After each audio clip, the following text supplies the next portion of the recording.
Olá, com grande alegria iniciamos essas reflexões no mês de março, rogando ao Pai que nos abençoe, nos conduza, amplie a nossa capacidade de pensar e de sentir, auxiliados pelos espíritos superiores.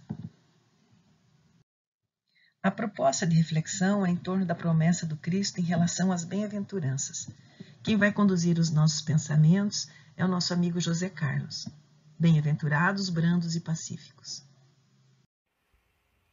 Olá, seja bem-vindo. O nosso tema de hoje trata de um assunto tão atual quanto no dia em que foi afirmado pela primeira vez pelo nosso Mestre e Guia Jesus Cristo. Bem-aventurados os brandos e os pacíficos.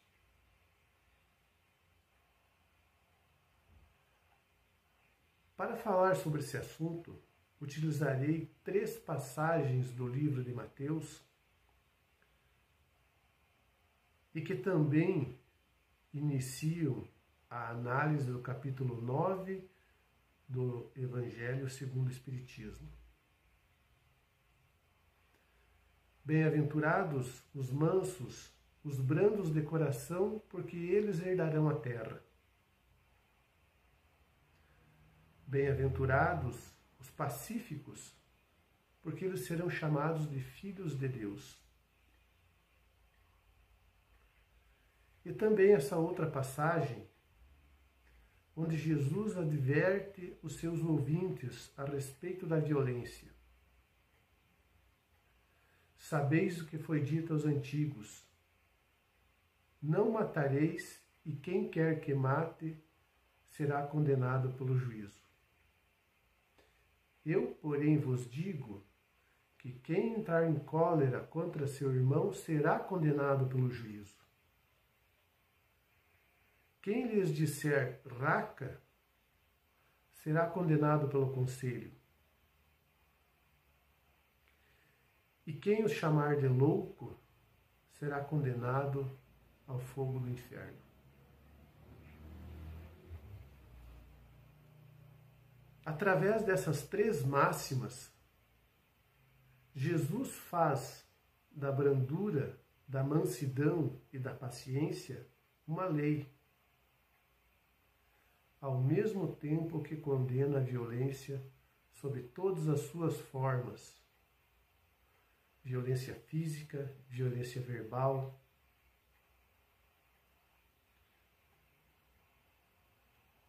Por essas palavras, quis dizer o Mestre que até agora os bens da terra são tomados pelos violentos,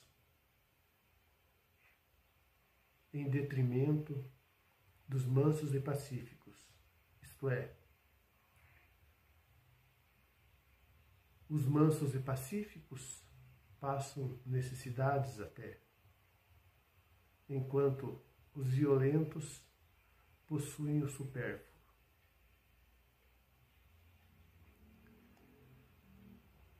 E ao falar de violência,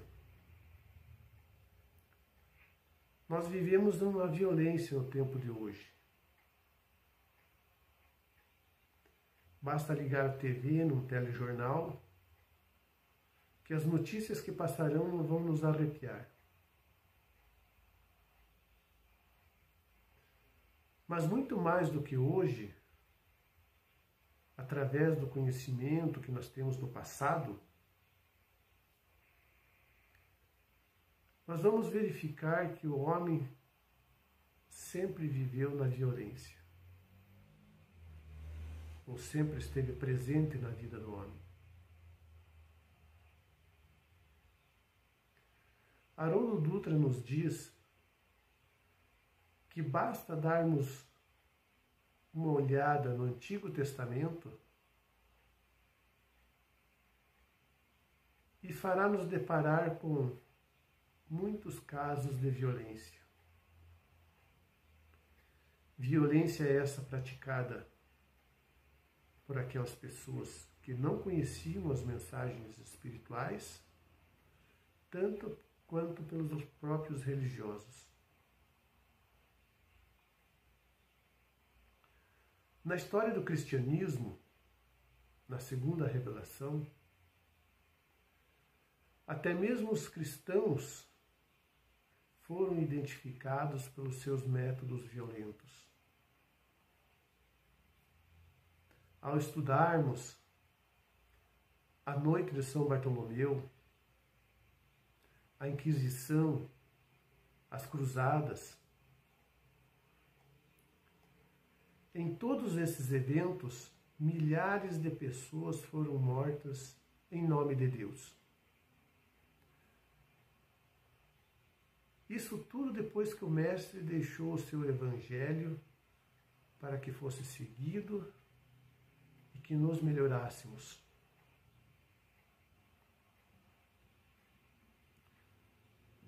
A violência sempre foi o caminho mais fácil para obter as coisas, principalmente o poder. Vejamos como um exemplo uma criança teimosa, brincando com fogo ou com algo que lhe seja perigoso. Os pais a advertem que pare de fazer aquilo, pois é perigoso. Mas a criança não obedece. Alguns anos atrás, era muito comum utilizar uma varinha, principalmente de marmelo, para educar a criança. Após fazer isso, imediatamente a criança já obedecia.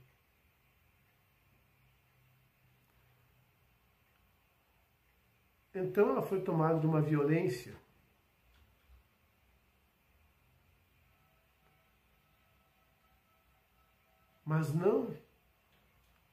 mas ela obedecia, mas não entendia o porquê. O que ela sabia é que não queria mais a dor da varinha e não a dor da queimadura, do corte, da queda.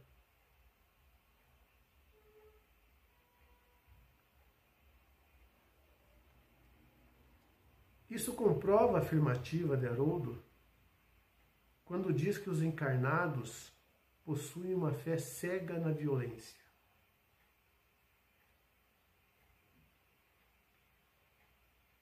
E não podemos ser ingênuos.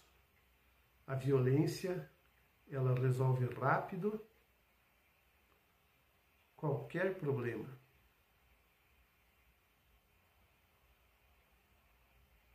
Rápido, mal e por pouco tempo.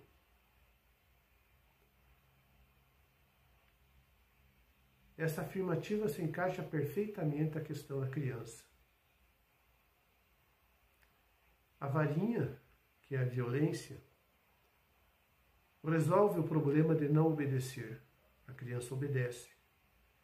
Mas, como criança é criança, obedece por pouco tempo. E ela vai tentar fazer novamente. E a partir daí, quando ela fizer, que ela se cortar, ou que ela se queimar ou cair, ela vai ter esse entendimento.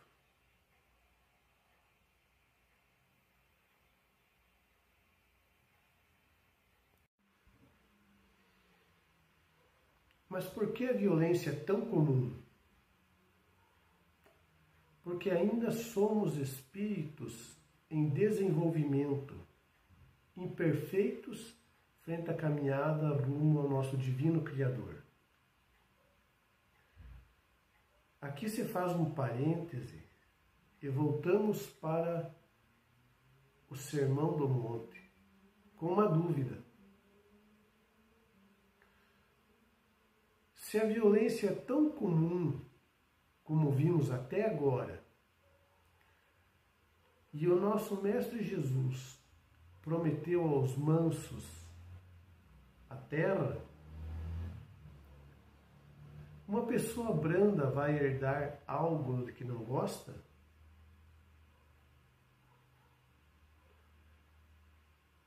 A terra ainda continua violenta.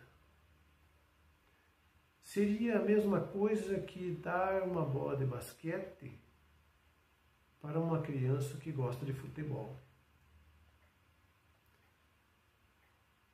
Mas veja que o Mestre falou essas bem-aventuranças no futuro.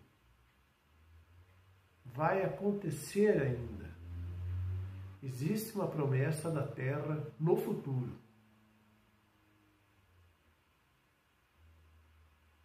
Há uma lógica profética e racional quando Jesus fala que os mansos herdarão a terra. Porque é a terra futura, a terra ditosa, e não a que vivemos agora. Quando inserimos as informações espirituais ao nosso raciocínio, tudo se encaixa. No Livro dos Espíritos, nos deparamos com a escala espírita. E ela nos diz que os espíritos da terceira ordem são espíritos imperfeitos. Os espíritos da segunda ordem são os bons espíritos. E da terceira ordem são os espíritos puros.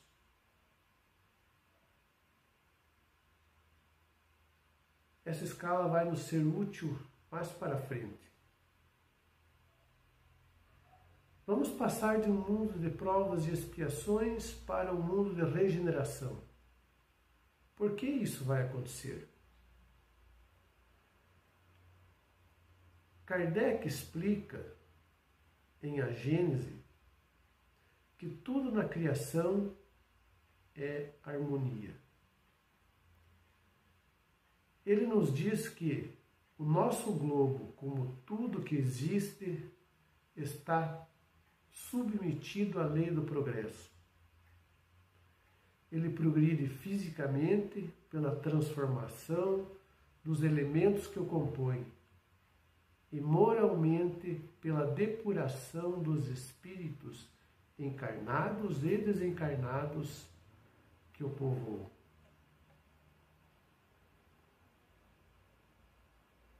Para que na terra sejam felizes os homens, preciso é que somente o povoem bons espíritos, encarnados e desencarnados, que somente ao bem se dediquem. Aqui entra a questão da escala espírita. A nossa situação de hoje no planeta Terra é de um mundo de provas e expiações. Ou seja, nós temos aqui matizes de espíritos imperfeitos. E o que Jesus promete está num mundo de regeneração, ou seja, habitado por espíritos bons. Havendo chegado o tempo, grande migração se verifica dos que habitam a terra. Quem sairá da terra? Quem será expatriado?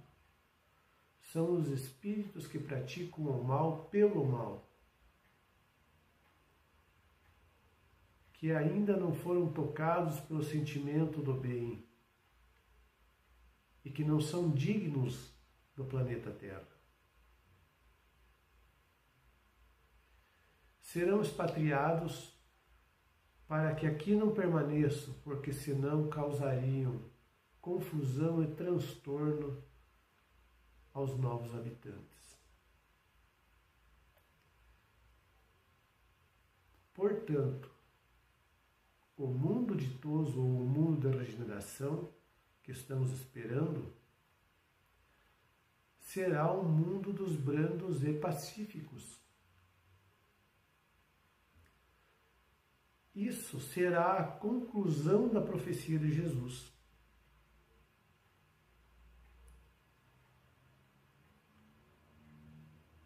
Mas essa transição planetária não ocorrerá de uma hora para outra. Ou seja, hoje existem espíritos imperfeitos, amanhã já não terá.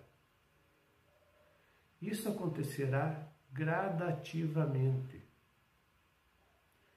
Em cada espírito que nascer, em vez de um espírito atrasado ou inclinado para o mal, virá um espírito mais adiantado e propenso ao bem. Mas e nós que aqui estamos? Habitaremos essa nova terra ou seremos excluídos dela? Aí entra o nosso livre-arbítrio.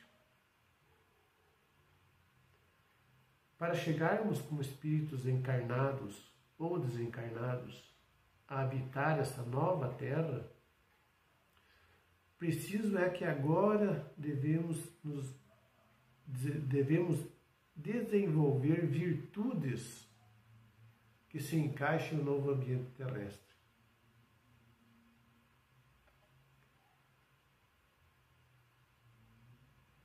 Porque ninguém constrói brandura simplesmente porque acha a brandura bonita. Você não se torna um espírito manso porque ignorou a violência. Você se torna um espírito manso exatamente porque compreendeu os limites da violência. Quando compreendeu os malefícios de uma guerra psíquica, moral e física fazem no planeta e no indivíduo. Sérgio Luiz Lopes, em seu livro O Código do Monte, tem uma interpretação sobre os mansos que herdarão a terra. Escreve que o território de que fala Jesus, herdarão a terra, é o nosso território interior.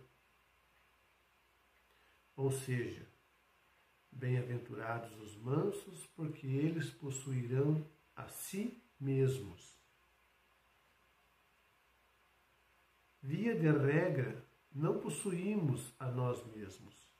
Somos possuídos pelas circunstâncias de nossa vida. Não possuímos nossas preocupações. Somos possuídos por elas. Não possuímos nosso trabalho, nosso dinheiro, nossas horas. Somos possuídos por eles. Vivemos num mundo superficial, neurótico, apressado, materialista e sem profundidade. O resultado disso são os transtornos de ansiedade cada vez mais presentes.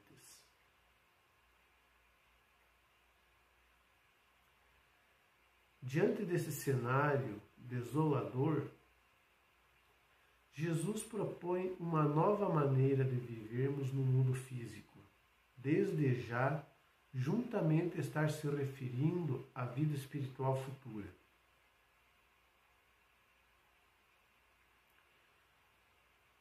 Sugere-nos a possibilidade de sermos mais dóceis, mais calmos e serenos. Quando Cristo acelerou bem-aventurados os mansos, estava sinalizando para a virtude que confere autocontrole das nossas emoções. Única maneira da pessoa possuir a si mesmo. Pois, do contrário, é possuída pelas próprias emoções e perde o controle dos seus atos.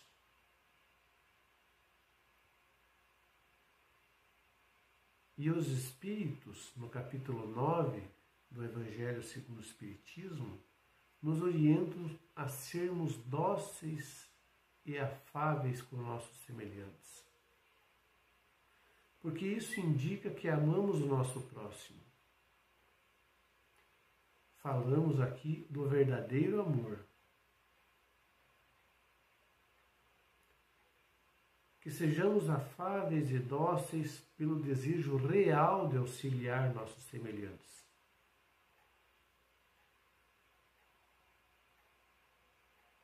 Para adquirir a virtude da brandura, torna-se necessário que o que os lábios digam esteja conforme com o que o coração sente. Se trato bem uma pessoa, que seja pelo meu respeito a ela, por ser meu irmão em espírito. A paciência, segundo os espíritos, também é uma virtude a ser adquirida para que se torne brando. E a paciência também é uma caridade, e devemos praticar a lei de caridade ensinada pelo Cristo. A caridade consiste na esmola dada aos pobres, é a mais fácil de todas. Outra há, porém, muito mais penosa e, conseguintemente, muito mais meritória, a de perdoarmos aos que Deus colocou no nosso caminho para serem instrumentos do nosso sofrer e para nos porem à prova a paciência.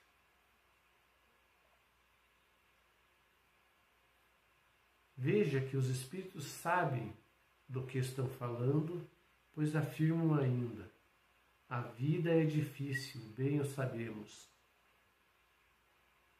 Compõe-se de 1000 nadas, que são outras tantas picadas de alfinetes, mas que acabam por ferir. O que são esses 1000 nadas que nos ferem? É uma ação qualquer de outra pessoa. Pode nos ferir o orgulho. Às vezes não é nada, mas nosso orgulho coloca um sentido nisso.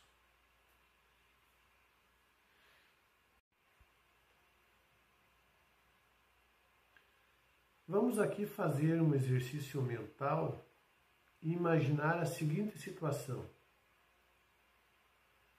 Você sai de casa no seu carro e está dirigindo na sua mão, quando de repente um carro se fecha e fica na tua frente.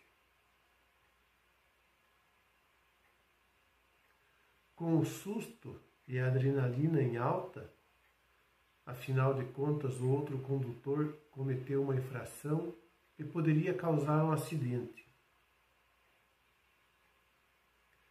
Você reage acelerando o carro atrás do motorista infrator. Mas por circunstâncias do trânsito ou do destino, perde de vista o outro motorista. Frustrado por não poder cobrar a dívida no mesmo momento, você passa a fazer planos mentais do que vai dizer ao motorista quando o encontrar. Afinal, você anotou a placa do carro. Mas passam-se meses e você nunca mais viu o infrator. Quando vê um carro da mesma marca e cor, verifica a placa na esperança de que seja o mesmo veículo. Mesmo no trabalho, quando lembra do fato, fica angustiado, porque é como se você tivesse sido enganado, feito de trouxa, orgulho ferido. E aquela sensação faz com que você se sinta ruim até que consiga se concentrar no que estava fazendo.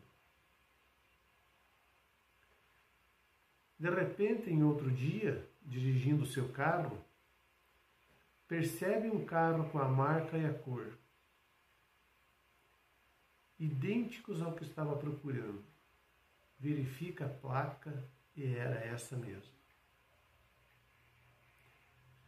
Imediatamente encontra um local próximo e estaciona. Com a adrenalina subindo, você está pronto para o combate. Vai em direção ao carro e percebe que o motorista está sentado dentro. Como não quer que o adversário escape, dando desentendido, você elabora o ataque em 2 etapas. Primeiro, informa o infrator sobre o local e a data da infração. No segundo momento, quando o infrator perceber o erro, você descarrega toda a sua inconformação. Tendo feito a primeira parte e pegando fôlego para a segunda, eis que o infrator o interrompe. Meu Deus, foi você? Por favor, tanto tempo tentando encontrá-lo. Eu queria tanto pedir desculpas. E agora você está aqui. Por favor, me desculpe. Minha mãezinha teve uma parada cardíaca e eu estava desesperado para chegar ao hospital. Tanto que cometi infrações no percurso. Por favor, me desculpe.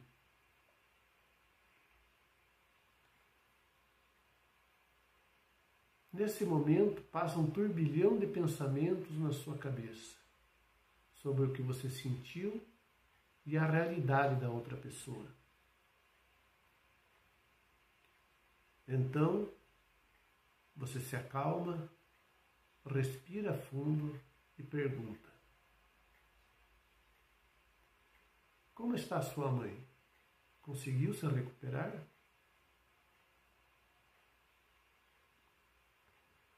Nesse momento, você compreendeu o sentido de ser manso e pacífico.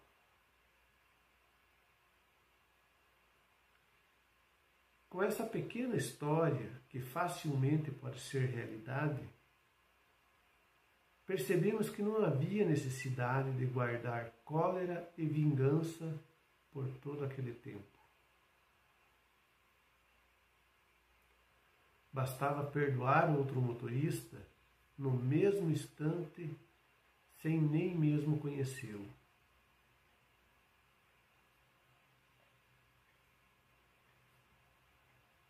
Quando o Mestre proclamou a felicidade nos mansos do coração, não se propunha de certo exaltar a ociosidade, a hesitação e a fraqueza. O Mestre desejava destacar as almas equilibradas,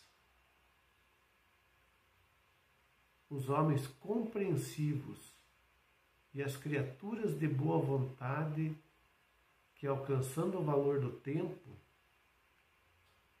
sabem plantar o bem e esperar-lhe a colheita, sem desespero e sem violência.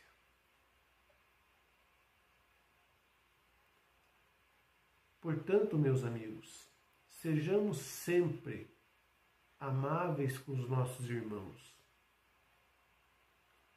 pacientes com as dificuldades da nossa vida, obedientes e resignados diante das leis de Deus, brandos, evitando o orgulho da comparação e aniquilando a cólera.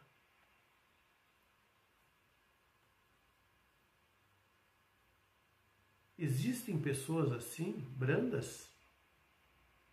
É claro que existem, e muitas. Vejamos, existem pessoas que devolvem uma carteira cheia de dinheiro. Pessoas que dão lugar a um idoso ou grávida no ônibus. Pessoas no trânsito que dão a vez a outro carro.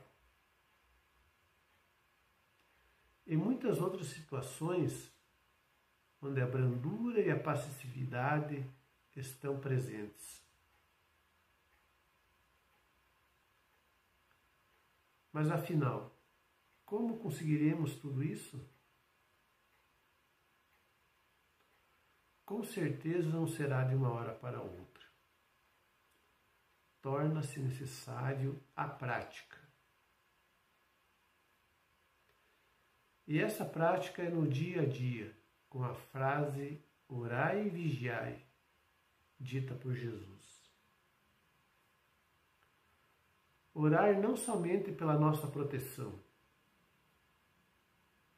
mas também pedindo entendimento das coisas, pedindo para ter discernimento entre o bem e o mal. E o vigiar não só para se defender,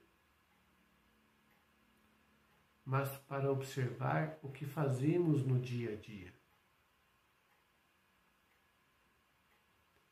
Estou fazendo o bem?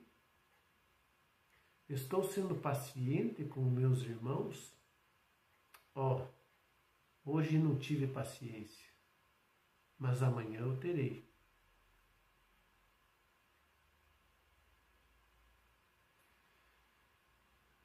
Obrigado pela atenção, muita paz e bênçãos do nosso Mestre e Guia, Jesus Cristo.